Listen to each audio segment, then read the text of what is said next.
Good afternoon, everybody. My name is Sierra Profiles. I will moderate this session today about the SDG Academy.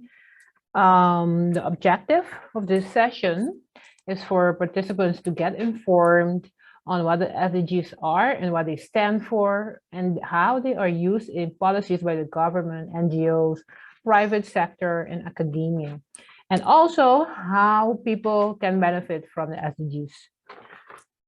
Firstly, we have an overview of the program of today. Our keynote speaker, will be Mrs. Patsy Girigori Flores.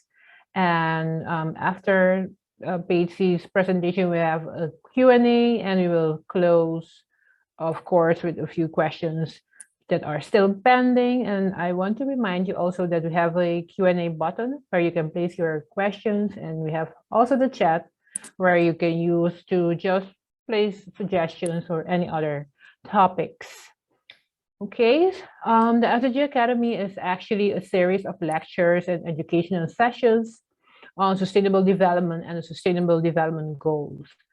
So, like I mentioned before, our keynote speaker is Patsy Girigori de Flores Martinez.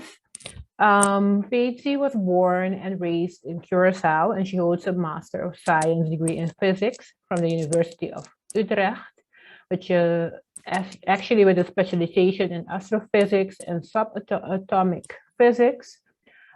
She furthermore holds a degree as operational meteorologist from the Royal Netherlands Air Force. She started her professional career at the age of 23 in 2008, and as a junior meteorologist at the Meteo Curacao, she held several positions within the organization, and is since 2014 the head of the Division for Observation, Forecasting, and Warnings of the Meteorological Department in Curacao. She also is a part of the management team of the Met Office and quality manager, and also works as used to work as a senior policy advisor. She is also a researcher and also constantly tries to bridge the gap between policymakers and scientists, having worked and still working in both arenas. Her expertise lies in water, disaster management, climate impact, and adaptation and sustainable development goals. She is internationally active also in different working groups of the WMO and also UNESCO IO-Carib, where she held the position of vice chair of the IO-Carib between 2011 and 2013. She furthermore participates in different working groups locally, nationally, also on the topics of sustainable development goals and the Agenda 2030, climate change, water management, and since 2016, also the secretary of the Commission of the Integrated Water Resources Management Curacao. And it's also very nice to know that Patsy is a wife and also a mother of a son and a daughter. So Patsy, I want to welcome you to join us and also to share your presentation. Thank you very much, Sireta. Thank you for that extensive biography. It's always amazing to hear your own story when you hear your biography. Let me see if I can share my screen with you guys.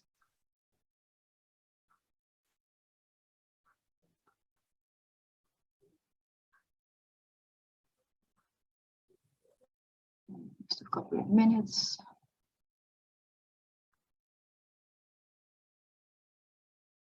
Yes.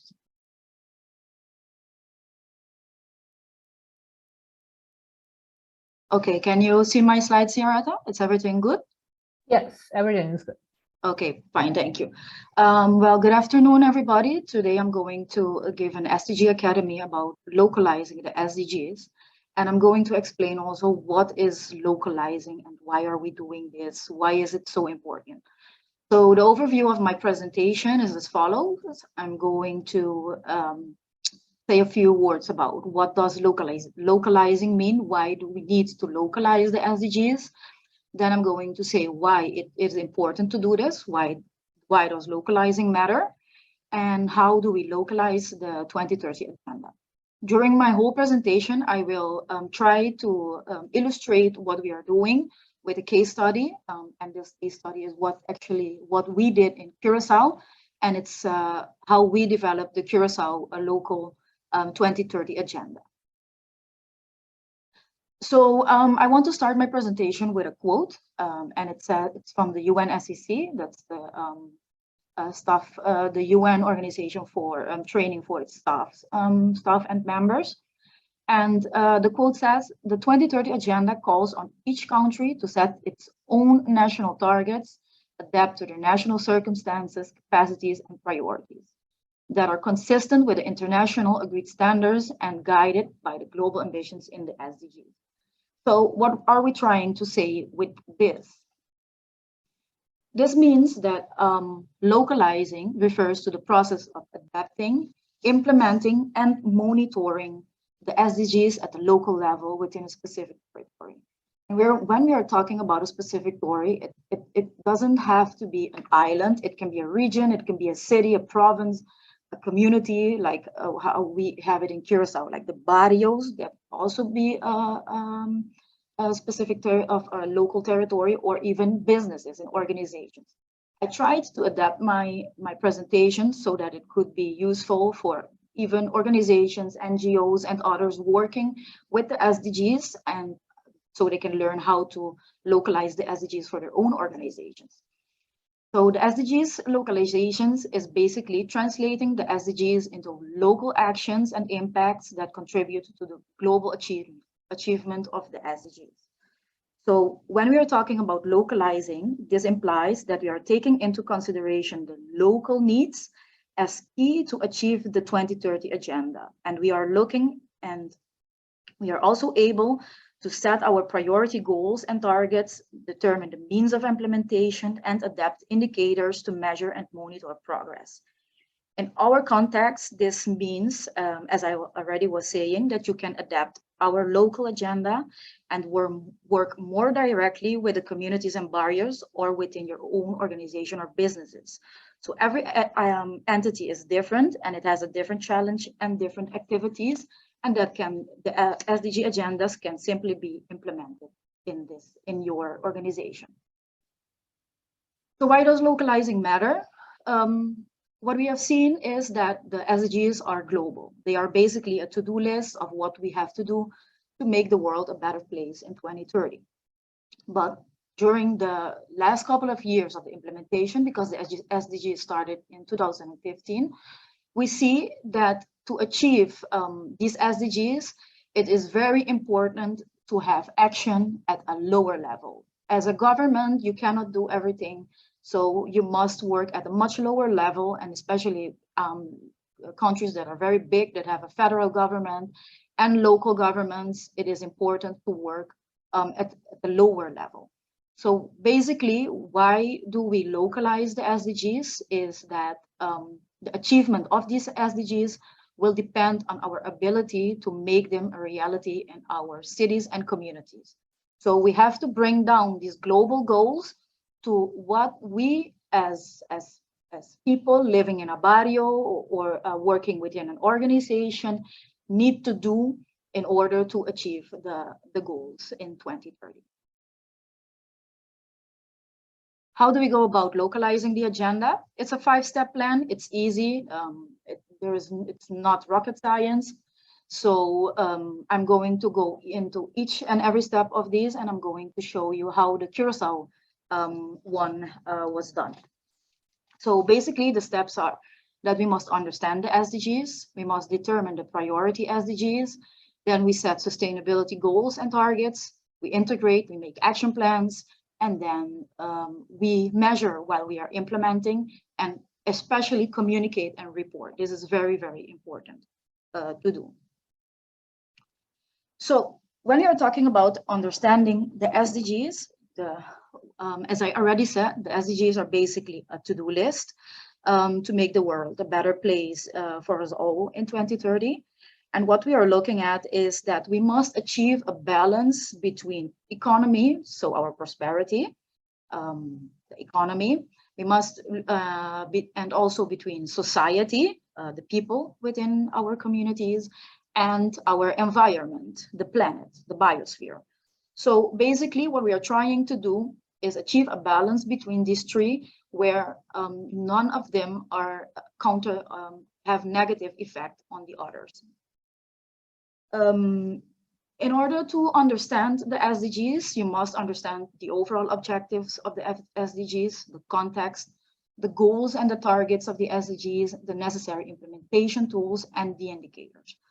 I here give a couple of resources where you can get more information and training materials on the SDGs. We will share this presentation at the end, so you don't have to copy everything right now, it's okay.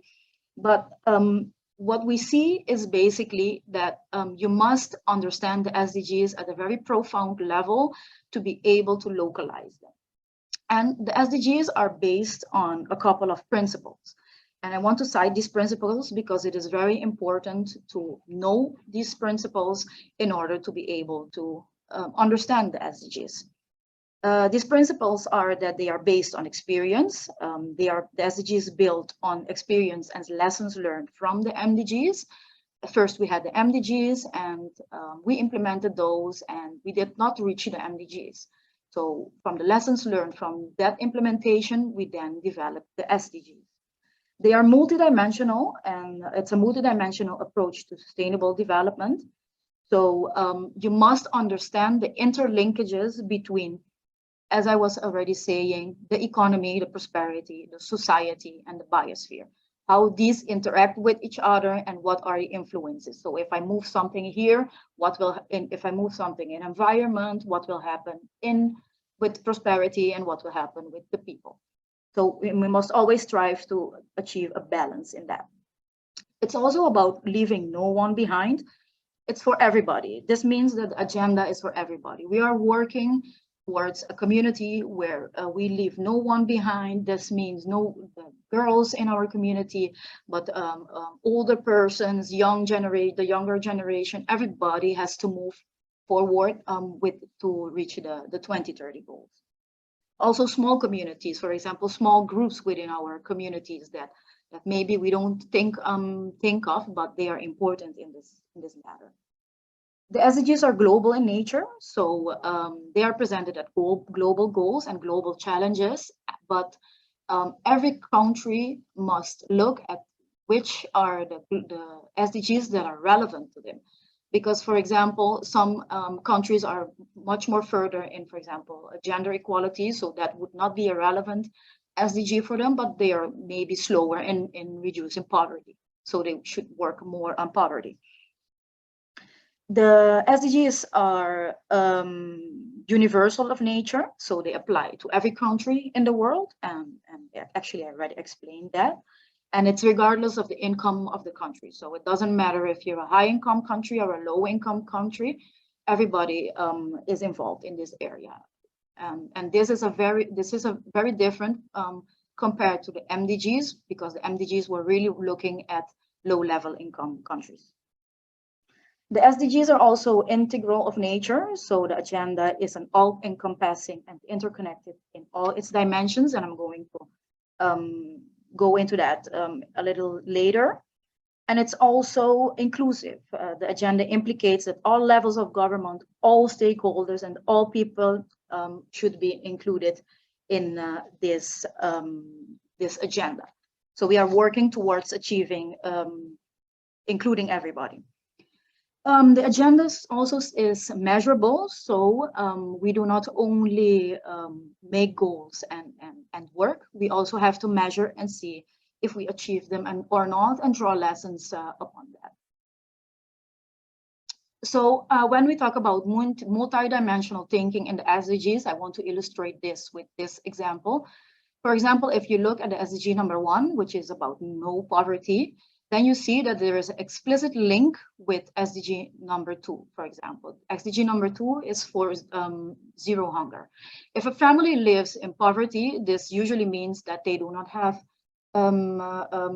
easily access to food.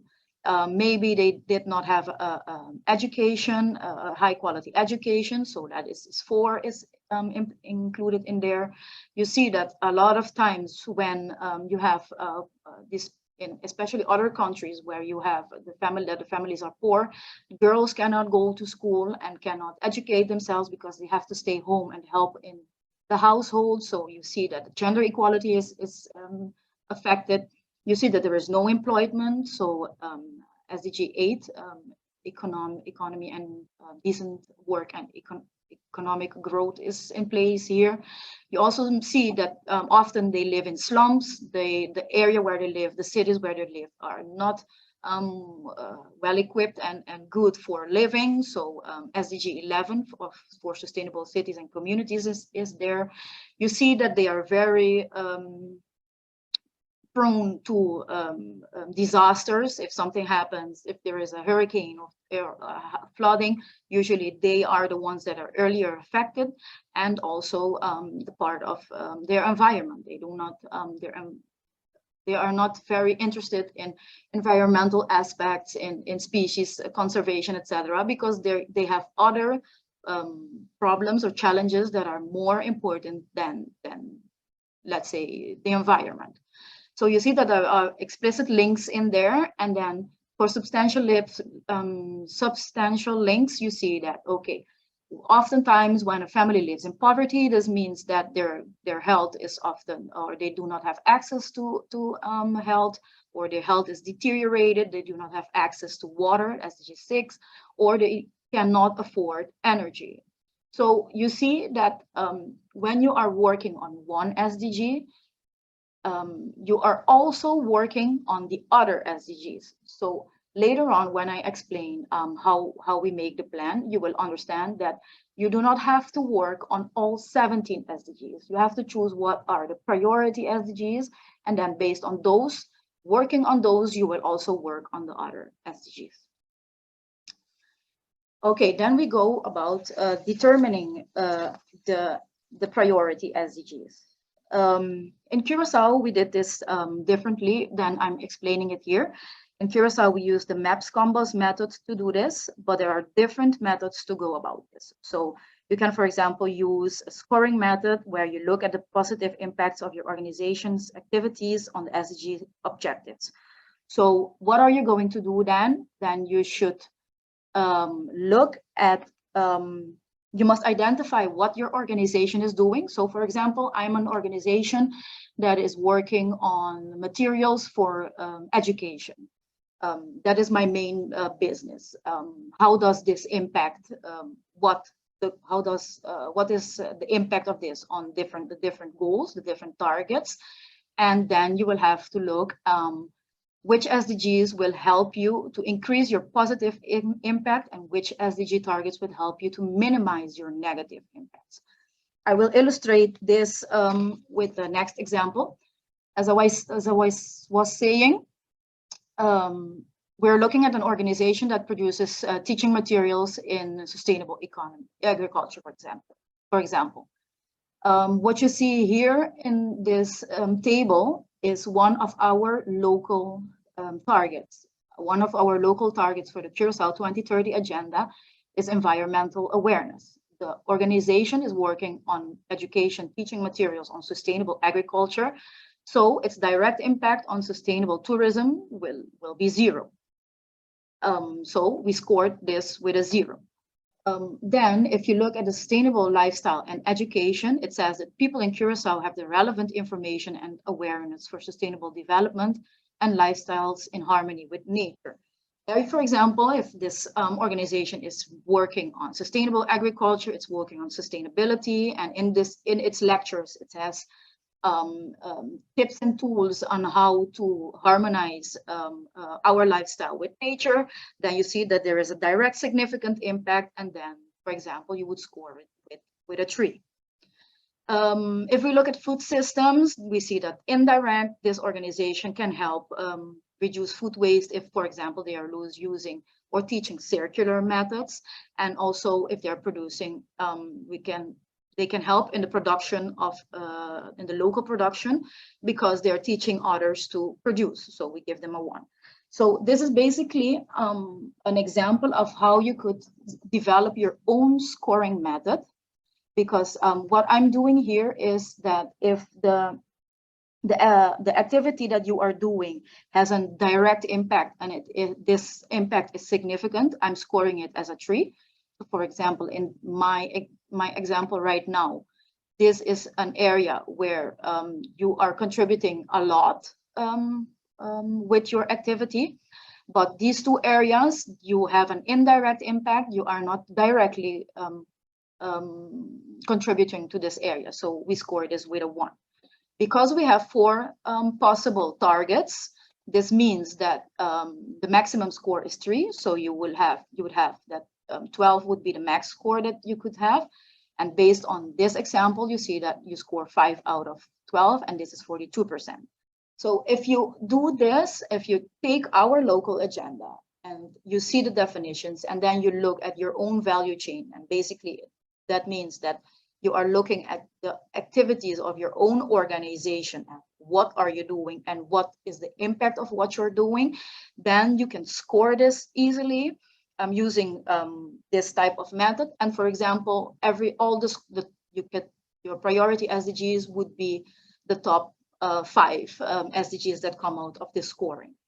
And how you go about this scoring is you have to form a working group, a team, where you will discuss this, because it's very difficult to do this quantitative, so in real measure, in data. So you will have to principally look at quantitative in discussing and seeing how you can come to a consensus for scoring this. So this is an example on how you could do it for an organization. And right now I'm going to explain how we did it in Curacao. In Curacao, it was, as I already said, we used the MAPS combo method, and it has a history. We started in 2000 and 2013, where we had the Millennium Development Goals. In 2011, we had a Millennium Development Goals report, where we saw that the priority MDGs for Curacao were goal number 1, eradicate extreme poverty and hunger, and goal number 7, ensure environmental sustainability. This led to a capacity development project and institutional strengthening project. And from that, we developed the National Development Plan of Curacao.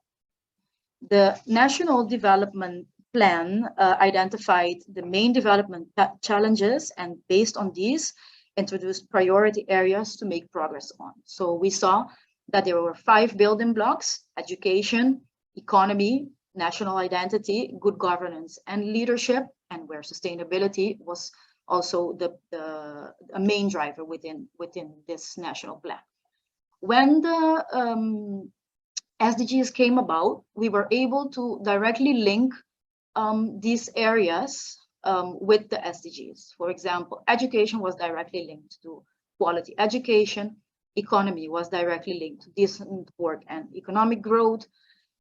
We also saw that within the National Development Plan, we had a very strong focus on affordable and clean energy, and also on life below water. After that, we had a MAPS mission, and MAPS stands for mainstreaming, and this means that you as a country will map what has already been done and where do you need direction. So basically what they did is they looked at all our policy plans that were in place at that time, and look if they were aligned with the SDGs, if working on them would mean, or implementing these policy plans would mean, that we achieve the SDGs at the end. And from this area, we saw different results. And after consultations, we saw that another SDG came about. So no poverty was also introduced as a priority SDG, and also good health and well-being. So basically these are the 6 priority SDGs for Curacao now, and we are working on this. The next step in localizing is that you have to set your sustainability goals and determine your targets. So what we are saying here is that you must determine your ambition. What do you want to reach in 2030? Who do you want to be as an organization in 2030? This means that this doesn't mean that you are looking at the priority actions, actually, but it means that you must check at which intensity the intended goal and intended goal, a certain activity will be done. I will illustrate this later because it's a mouthful and it's difficult, but I will illustrate this later. It also says that you have to determine the objectives. These objectives will be the beacons that draws us forward. So we have to know, okay, if you're going to Bandabao, you have to know that Bandabao or Westpunt will be the end point. Because if we do not know that Bandabao is the end point, probably we will result in Oostpunt. So it must be clear for us what in 2030, how the situation will look like. And this is what this area is saying here, that you must determine your objective and to know where you're going. And when you're doing this, you must think outside in compared to inside out. Let me illustrate this. Outside in means that if I'm an organization, for example, that produces oil, and this means that I have a certain CO2 capacity that I'm pushing out. The global goals are saying that we have to reduce this at a certain level and make sure that we do not reach a temperature higher than 1.5 degrees, for example. So you would have to look at that target. Okay, this means reducing 1.5. This means so much kiloton for our country.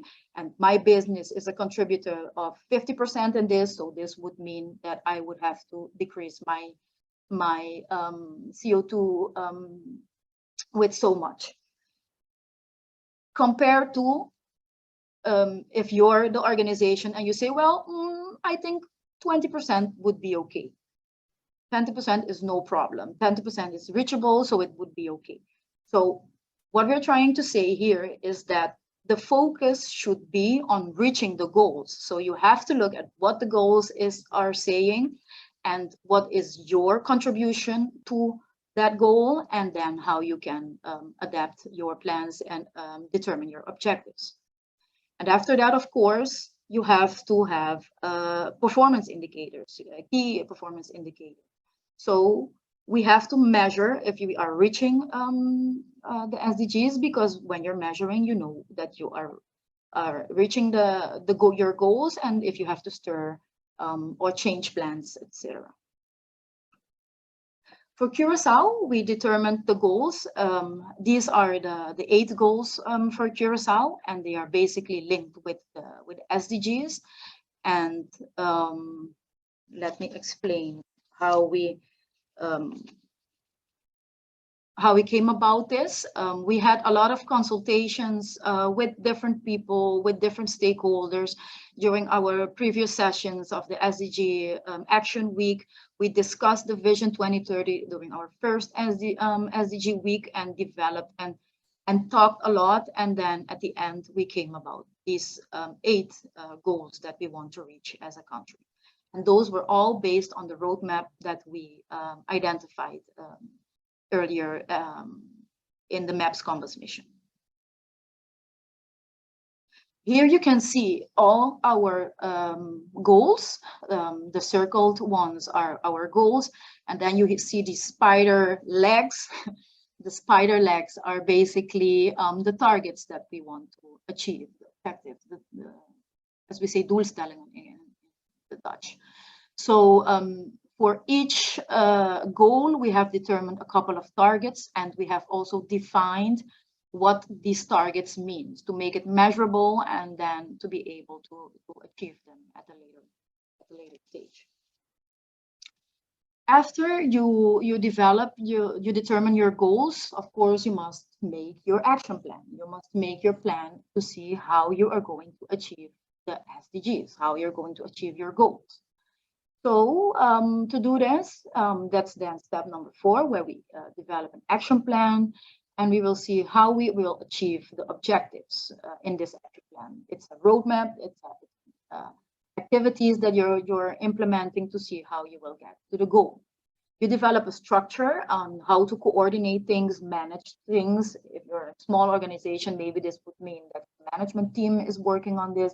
If you're a community, a barrio leader, this would mean, for example, that your community team, a working group is working on this. As a country, we did it with several stakeholders. And as I already mentioned in understanding the SDGs, it is important to involve all. So when you're doing this, you must also consult with your stakeholders and especially talk with people that you usually don't talk with, because they could have an input in how your goals should be. And of course, after that, we have to create partnerships, because alone you can go far, but together alone you can go fast, but together, of course, you can go much further. So how did we do this in Curacao? This was also part of the MAPS Compass mission, and we identified what were the challenges. For example, we saw that there was our population is a bit unhealthy because we lack exercise. We lack exercise, and for example, food prices are high. Okay, so what are we going to do about that? For the lack of exercise, we saw, okay, there needs to be we need to be a physically active population, and there are these couple of actions that could help in doing so. For the part that the food is pricey, we thought, okay, then let's look at providing abundant and accessible healthy foods. And then we thought, okay, these are possible actions that could be done. So this basically we did for each and every one of the targets. And now we have an action plan on what type of policies, what type of actions we could do to reach the 2030 local goals. We also have a coordinating institutional coordinating mechanism, that is the National SDG Commission, and then this is how the structure works. And you see that there is the Council of Ministers and 3 ministers in particular that are responsible for this. And there is a secretariat with consisting also of 3 types of ministers. You have a statistical commission, and the Council of Secretary Generals is also in there. But most importantly, you have these 3 pillars, the people, prosperity, and planet pillar. And there we are currently trying to set up a working mechanism with the academia, with youth groups, with private sector, with civil society, because the SDGs, as we already said, can only be reached if we work together and if we work at a much lower level than only government. Government only will not be able to achieve the SDGs. We have to work together to be able to do so. The next step, of course, is that we have to measure, communicate, and report. This is a very, very good tool because it shifts your direction back to the goals. Oftentimes when you're working, you're doing things, and then you lose your beacon. You lose where you want to go. So in this area, it is very important to measure your progress. See if you're reaching there, and if the activities that you designed in the first place, that they are really helping to achieve what you want to achieve. We are doing this also for Curacao. We did this in 2017, and we did this again in 2022, where we were at the UN high-level political forum for the SDGs, and we wrote our voluntary national review on the Sustainable Development Goals.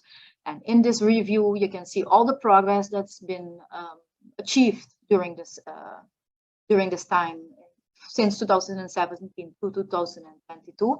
And more importantly, you can also see spotlights of actions that are occurring at community level with organizations that are working on the SDGs and helping to reach the SDGs together with us. And during our meeting this morning, it was highlighted, and I think it's very important that I stress this again, we must communicate on our performance, and we're trying to do so right now much better. But when you are localizing your plan, when you're making your plan to reach to help in achieving the SDG goals, then it is very important that you tell everybody about your progress and that you shift your actions as needed. Tell everybody about it, communicate it also with us, because we think it's very interesting to hear about these initiatives, because they are catalysts of change. For us here in Curacao, we have a special body that is working in this area, and that is the National Statistical Commission. The National Statistical Commission consists of of course, the Central Bureau of Statistics, the Central Bank of Curacao and St. Maarten, the Chamber of Commerce, the Curacao Tourist Board, and the Institute for Public Health Curacao. These are the five main bodies in there, but everybody can have data. And my colleague will talk tomorrow during her SDG Academy about data and the SDGs. So I invite you also to join that session and learn more about how we can use data. The task of the National Statistical Commission is to conduct an initial feasibility and subsequently periodic evaluation of measurement of indicators proposed at the international level. For the SDGs, we have indicators that are internationally developed and that we must adhere to. There is a strict protocol on how you measure this. And our Statistical Commission is working there and seeing what type of data we have here in Curacao and how we can combine these two to be able to report in our area. The main point I also want to stress is that one of the tasks is to provide the National SDG Secretariat with official data and help in preparation of follow-up reports and all the reports that we do to the UN. I must also say the reports are voluntary, as they are called the voluntary national reviews. But when you look at the UN, all countries are really working towards giving their voluntary national review, because it shows progress and how you are working on achieving the SDGs. It gives your country a kind of momentum to work harder and push forward. Right now, what we're also working on is the Curacao SDG dashboard, and there we would want to show how the progress that we are making in the area of the international indicators, so the specific indicators of the different SDG targets, but also how we are working on areas that are relevant to the Curacao local agenda. We would want to show our improvements in that area. So basically, our local agenda, Curaçao's 2030 local agenda, consists of 6 priority SDGs. We have 8 goals and we have 95 local targets. So from the 169 targets that are the targets from the 17 SDGs, we were able to bring them down to the 95 targets that if we work on those targets, we will be able to say that Curaçao achieved the 2030 Sustainable Development Goals. And again, I show you the local agenda, and there you can see, for example, we have environmental sustainability as one of our goals. Something very important for us is that our youth is empowered. Of course, we're going to work on reducing poverty, climate action, our healthy population, making our city sustainable and our community sustainable, improving our education, and of course, the economic growth and inclusive and sustainable economic growth is important for us. And here you can also see the different targets that we are working on. And as coordinator of the planet pillar, I'm more familiar with the environmental area and the climate area, because that is where our actions are taking place. And you see that there are concrete goals and definitions for the local agenda. Okay, what this SDG Academy, I thought it's nice to learn something. It's nice to hear about what localizing the agenda means, but I want to also take the time for a call to action.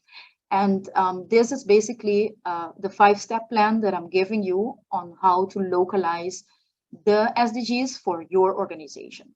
If you're a business, if you're a ministry within government, if you are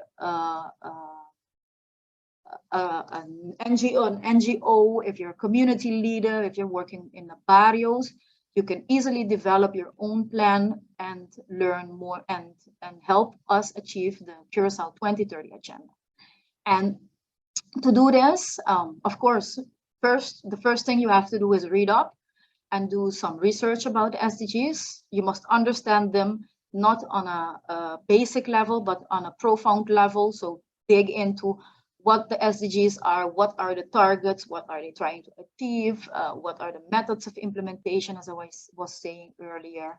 And then the next step is to check the priority SDGs for Curacao, especially focus when you're looking at the SDGs, the 17 SDGs, especially focus on the SDGs that are the priority SDGs for Curacao, and I'm going to repeat them again. They are no poverty, SDG number 1, good health and well-being, SDG number 3, quality education, SDG number 4. Then I have affordable and clean energy, SDG number 7. Decent work and economic growth, SDG 8, and then life below water, SDG 14. So when what your organization is doing, look at the targets of these priority SDGs and also look at our goals and targets from our local agenda. You can use the scoring method as I was explaining. And how do you do that? You look at your activity and then you see what is the impact of this activity on reaching a specific target. How will what I am doing help to reach that target or reach that goal? And then if it's significant, then you could score it, for example, as I did with a 3.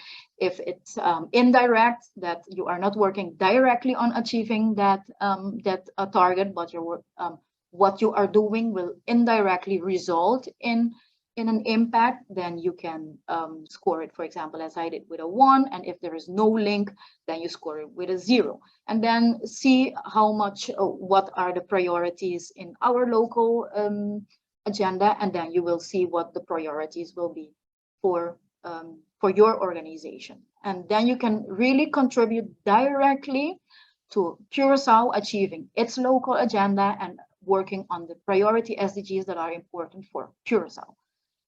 After you do that, of course, as your organization, you will have to set your sustainability goals and targets. And I want to stress on this, that you must be bold and ambitious.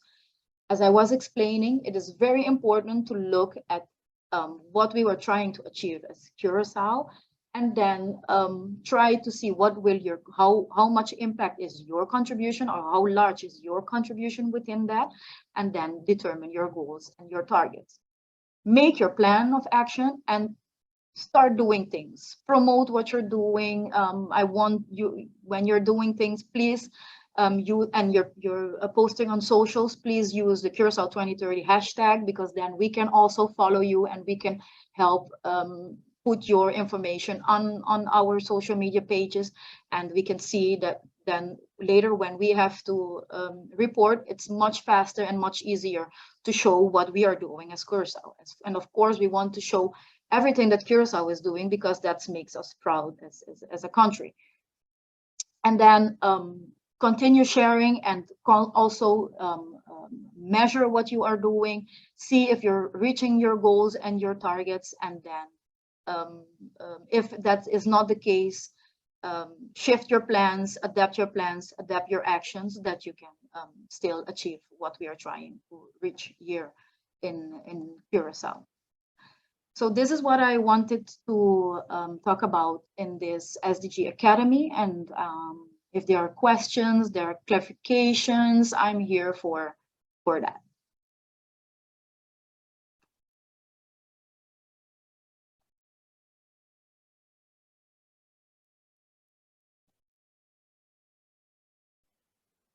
Are there any questions? Was it all so clear? I'm sure there must be questions. Yes, Vinci, thank you very much. We have a few questions in the Q&A button.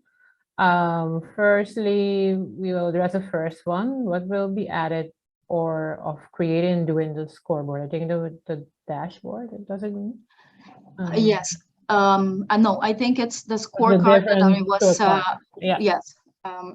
Look, there are different methods of doing this, and I'm more a quantitative person, so I'd say let's do it in a quantitative way. Try to achieve a bit of quantitative perspective into it, so that you could be able to justify your choices much better.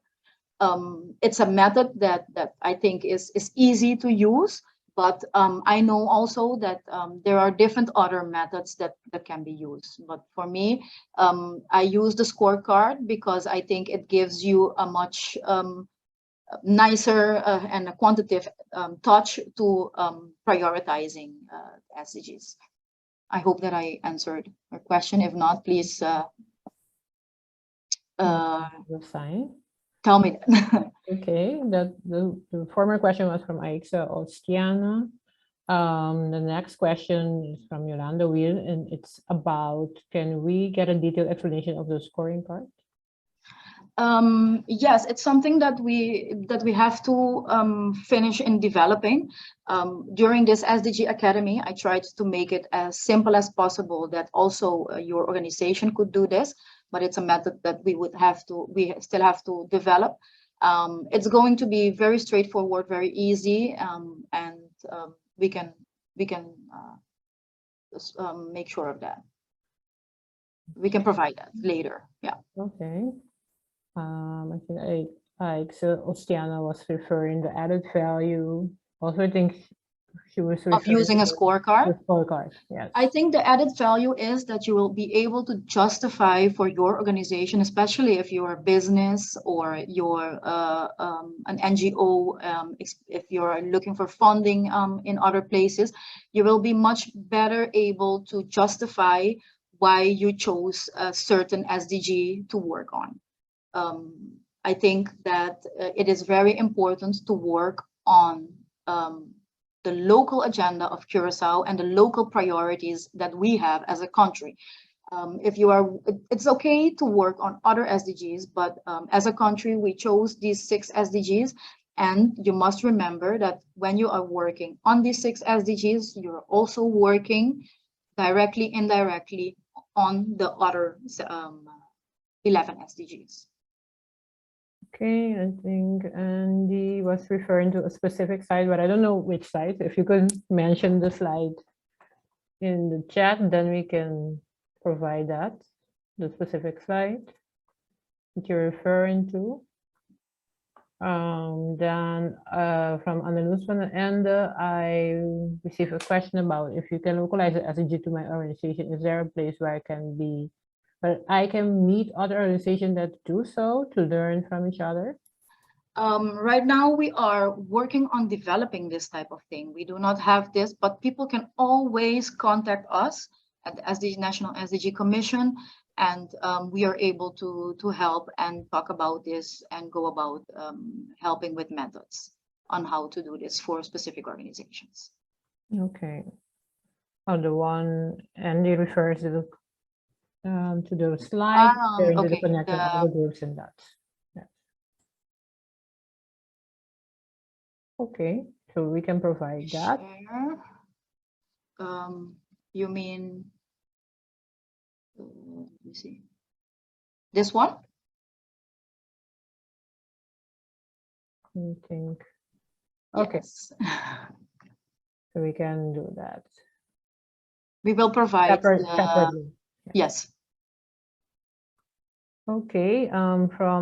We have another question from Ana Maria Arboleda. How are you planning to socialize this with the teachers in school? I think this method can also be, I'm not sure what she means with socializing this method. But I think this method can also be applied for schools. For example, in teaching your curricula and determining your curricula, you could look at the local agenda, at what we are trying to achieve, and try to incorporate those. And using the plan as I stipulated there, you could use this also to develop your own plan, your localized plan. Okay, and Yolanda, we want for you to share your email. Yes, it's Or you can put it in the chat. Yes, I'm going to type it in the chat because it's a bit difficult. Okay. There aren't any questions? Yes. Once you're done, type in your email, then we go to the next question.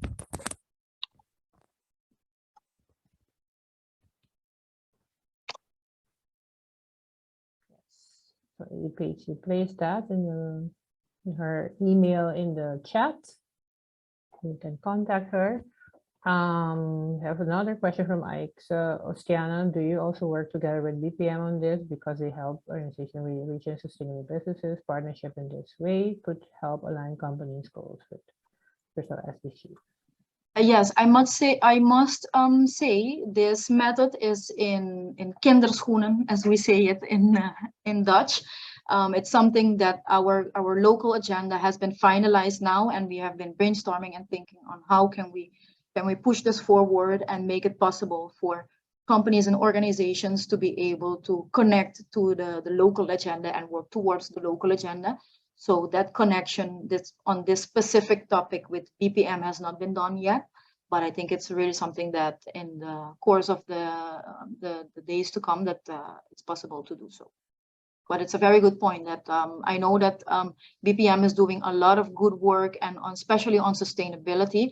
And I think with the localized agenda, it's going to be much a bigger impact. We will be able to achieve a bigger impact.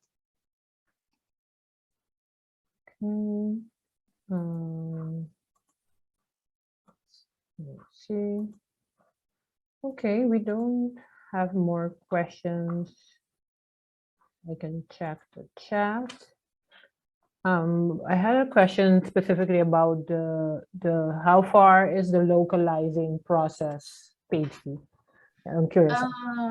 The localizing process has been finished. Basically, we are working now. We have the implementation plans, but our main hurdle is to get information from different departments, from different organizations on how these actions are going, how they're going, how they are performing. So we are really working on that area. And also, not to forget, the agenda, the goals and the targets have been defined, but now is the moment to work on awareness and letting everybody know that we have this agenda, that it's our agenda, that's what we want to achieve in 2030, and that other organizations can tap into that and work on their own plans. Okay. And I mean, of course, we have an audience today that's present. What can they do to advance this implementation process or accelerate it? Yes. As I said in my call of action, please work through my call of action. As I was saying, if you need help with this, you can always contact me. My information is there. And then we will be working on the part of awareness. Well, in the days to come, please follow our social media pages. We will be showing what we have achieved in the Curacao VNR, what we have, the results for the Curacao VNR, and we will also be showing the local goals and give more promotion in this area. Okay, so is there like a planning already? Like you already mentioned a call for action, but of course, you know how we work. Maybe the end of the year or next year. By the end of the year, I think it's and we will try maybe to in our next next year during our roundtable sessions or in other sessions that we have to maybe provide this more information in this area. Okay, thank you very much, Peter. Do you have like a final message that you want to Yeah, bring out Please, for the please work on the agenda. I think the local agenda is all encompassing. I think it's very inclusive in the sense that we have talked with so many organizations with different groups, and each and every one of us can contribute to achieving the Curacao 2030 agenda. And I think that is the most important thing, because oftentimes we are working and we do not know our beacon. And right now we have a beacon in the sense of in 2030, Curacao must, we want Curacao to look like this. So it's important that each and everybody that can have a contribution in this area can also align their strategic plans to be able to achieve this agenda. So it's really a call for action for the whole of society. Okay, thank you very much, And Pix. if anyone needs help, of course they can contact us for that. Okay, thank you very much. Thank you for the insightful presentation.